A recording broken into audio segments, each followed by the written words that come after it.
Od iduće godine kreće fiskalizacija 2.0, vjerujem da to već znate. Riječ je o najvećoj promjeni u načinu izdavanja i zaprimanja računa od uvođenja fiskalizacije prije više od 10 godina. Poduzetnici će od iduće godine morati koristiti isključivo e-račune, pri čemu će se podaci razmjenjivati u realnom vremenu preko Porezne uprave. Dok se administracija pojednostavnjuje, a prostor za porezne prijevare smanjuje. S obzirom na to da je riječ o novim troškovima za poduzetnike, pitanje je koliko će poduzetnici profitirati s novim sustavom i koliko će ih cijela stvar stajati.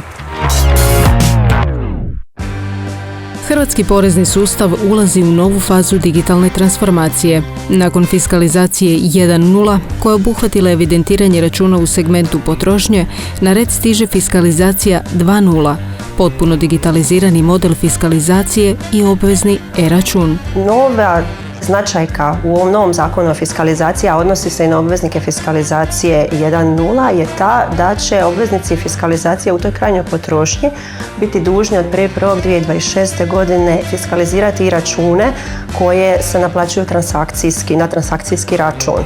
Što znači kad uđete u maloprodaju i zatražite račun R1, primjerice za kupnju proizvoda ili nekakvih usluga za potrebe firme, i takav račun će se fiskalizirati. Fiskalizacija 2.0 širi sustav i na poslovne račune između poduzetnika, kao i između poduzetnika i javnih tijela.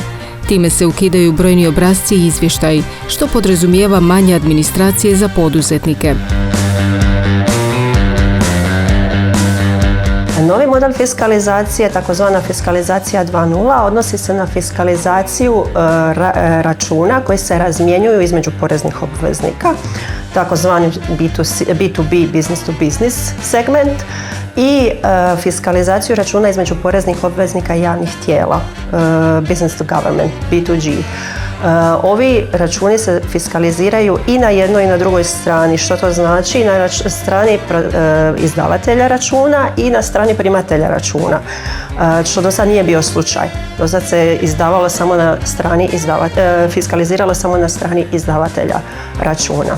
Novi sustav uvodi i pojam obveznog izdavanja e-računa, strukturiranog u XML formatu. Dakle, nema više papirnatog oblika računa niti PDF dokumenata. Uvodi se e-arhiva putem koje će se digitalno arhivirati svi računi. Uvodi se također i nov pojam pristupne točke, takozvanog informacijskog posrednika, koji će pružiti platformu za slanje, primanje i arhiviranje takvih računa. Prednost je dakle administrativno rasterećenje poduzetnika, međutim troškovi prilagodbe softvera i procesa bit će značajni.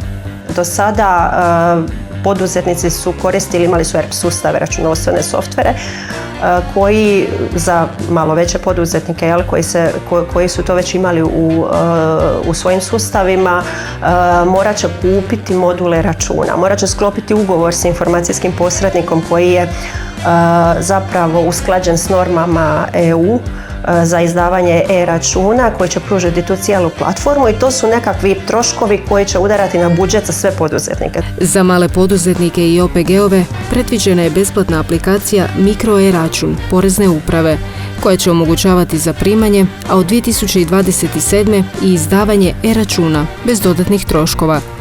Od 1. siječnja 2026. e-račune moraju izdavati i zaprimati svi obveznici PDV-a, trgovačka društva, obrtnici, slobodna zanimanja, državna i lokalna tijela te proračunski korisnici.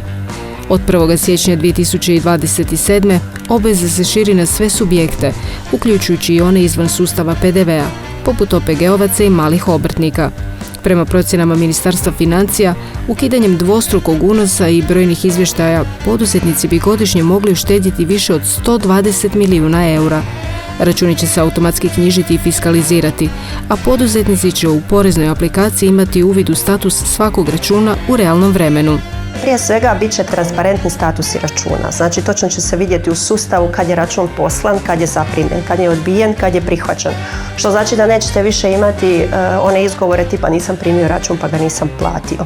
Znači sustav će točno bilježiti datum, trenutak dostave.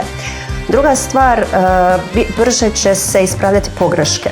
Znači sad imate situaciju da kad se zapravo otkrije nekakva greška na računu, nekad se mjesecima kasnije to otkrije što koči naplatu. Isto tako postoji digitalni trag svake transakcije. Znači, Porezna uprava će pratiti svaku transakciju, što uvelike umanjuje i odnosno puno otežava manipulaciju računima, prikrivanje dugovanja, u konačnici lakše će se otkriti i dužnici.